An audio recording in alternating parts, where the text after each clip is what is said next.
मुंबई महानगरपालिकेचं 45 कोटींचं टेंडर वादात अडकलंय। बीएमसीच्या रुग्णालयांच्या साफसफाईसाठी 45 कोटी रुपयांचं टेंडर गंभीर वादात सापडलंय। काही कामांसाठी 0 रुपये दर देण्यात आल्यानं संशय निर्माण झाला। आज स्थायी समितीत या प्रस्तावावर जोरदार आक्षेप घेत सभागृह नेते गणेश खणकर यांच्या सूचनेनुसार प्रस्ताव रेफर बॅक करण्यात आला। सत्ताधाऱ्यांनी त्याला पाठिंबा दिला तर विरोधकांची सूचना ही फेटाळण्यात आली। दरम्यान मिहिर कोटेचा यांनी टेंडर रद्द करून चौकशीची मागणी काल पत्राद्वारे केलेली होती। संशयास्पद अटींमुळे कोट्यवधींचं हे टेंडर सध्या थांबलं असून जबाबदार नेमकं कोण याला याकडे सगळ्यांचं लक्ष लागलंय। आपण याबद्दलचे अपडेट जाणून घेऊयात। अजय माने आपल्या सोबत आहे। अजय, अनेक मुद्दे यातून खरं तर समोर येत आहेत, मात्र या सगळ्याला नेमकं जबाबदार कोण आहे हा या घडीचा सगळ्यात मोठा प्रश्न आहे।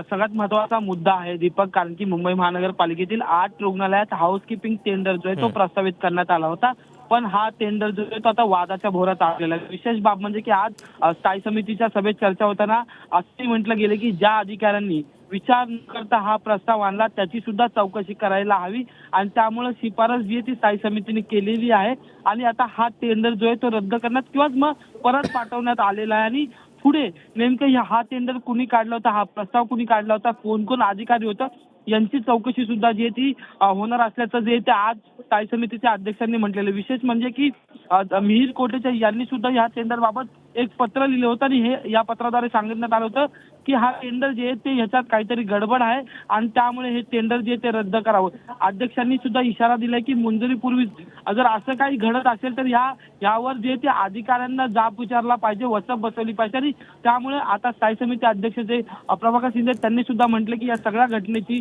त्या सगळ्या प्रकरणाची चौकशी केली जाईल।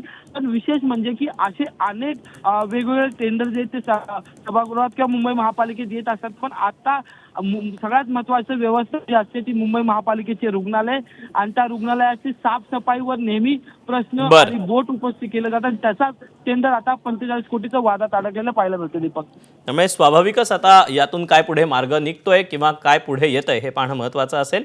अजय, तुर्तास धन्यवाद दिलेल्या सविस्तर माहितीबद्दल। एबीपी माझा, उघडा डोळे बघा नीट।